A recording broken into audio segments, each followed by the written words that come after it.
pwede pala itong gawing ice cream. Ayan. So kaya kahapon, since magkasama kami ni Mama yan, timing naman ay nakita namin to na gawin ko daw yung trendy ngayon. Ay, meron tayo itong dragon fruit, simpleng ice cream. Iwain na natin to. Ayan, sa gitna. Iwain natin siya. Kalahati lang yung gagawin muna natin. Titingnan natin kung mag-work siya. So ito na lang para maganda-ganda. So bubutasan natin siya dito. Hindi ko sure kung gaano kalalim yung butas. O baka ganito lang kalalim. Ayan, kasi ilalagay natin ito sa freezer na hanggang maging bato siya. Dalawa na. So ito kainin ko na lang.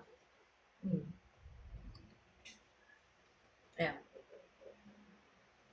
Kasi ako naman kakain ito, okay lang na yun pa rin gamitin ko dyan. Ako pa rin naman kakain yan, for sure. Wala nang ibang kakain sa bahay. Yan. Yan. Sarap. Ang tamis. Parang ayaw ko nang ituloy ito. Parang gusto ko na lang siya kainin. So, ayan. I-freezer natin to kung hanggang kailan siya maging, ano talaga, yung buong buo na tipong parang bato na siya, gano'n. So, tingnan natin kung ilang oras or araw ba, ganyan. Let's see. So, abangan ang part 2.